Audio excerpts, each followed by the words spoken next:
Bonjour tout le monde, dans cette vidéo-ci, on va discuter du concept de données. Donc, en tant qu'économètre, vous allez souvent travailler avec différents types de données. Vous allez avoir des données sectionnelles, des cycles temporels, des données de panel, et bref, tous des types de données qui vont avoir des particularités économétriques qui vont faire en sorte que vous allez devoir changer votre approche statistique pour l'évaluation d'une relation économique.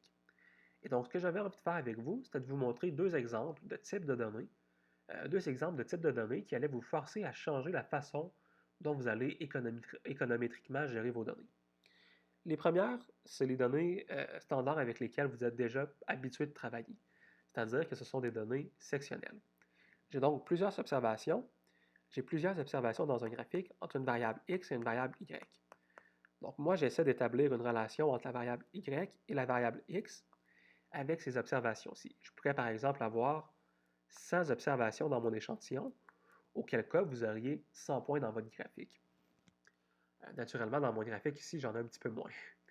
Et donc, dans ce graphique-ci, vous avez des données qui sont généralement indépendantes et aléatoires. Donc, qu'est-ce que ça veut dire? Ça veut dire d'abord qu'elles sont indépendantes. Eh bien, d'avoir de l'information sur mon centième individu, ça ne me donne pas d'informations sur mes 99 autres. Par exemple, si ma relation que j'évalue, c'est les salaires sur l'éducation, eh bien, parce que je pige un de mes observations au hasard, si une de mes observations au hasard, c'est un médecin qui est très éduqué et qui a un très grand salaire, eh bien, ça ne veut pas dire que si je pige un deuxième échantillon aléatoire, donc si je pige un deuxième individu, ça va être encore un médecin avec un très haut salaire. Donc, mes données sont indépendantes. Avoir de l'information sur une de mes observations ne m'en donne pas sur les autres.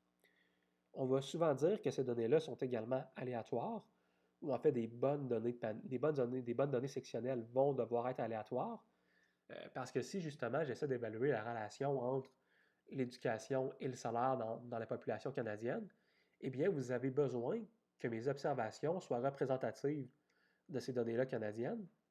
Et pour qu'elles soient représentatives, habituellement, on va travailler avec des échantillons aléatoires pour éviter les questions de biais de sélection.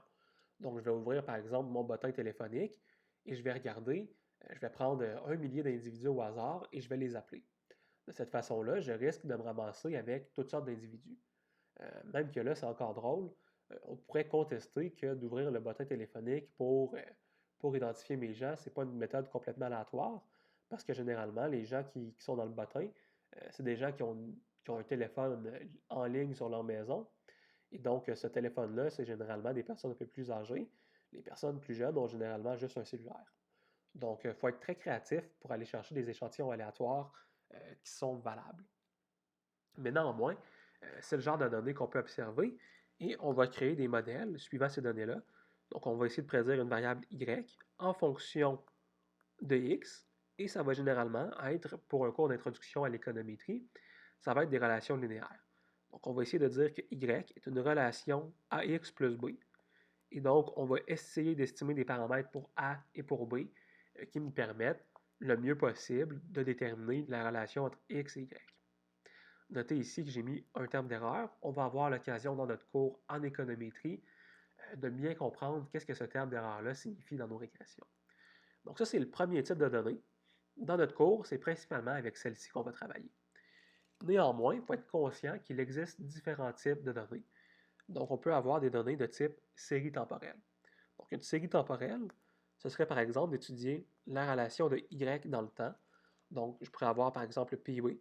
Donc, je pourrais vouloir étudier le PIB dans le temps en me partant des années 2000 jusqu'aux années 2010. Et donc, j'aurais un graphique qui partirait en hausse, qui partirait en baisse, dépendant d'où on se situe dans le cycle économique. Ces données-là, je crois qu'on comprend très rapidement qu'elles ne sont pas indépendantes. Donc, avoir de l'information sur le PIB en 2008, ça m'aide à caractériser quel va être le PIB en 2009.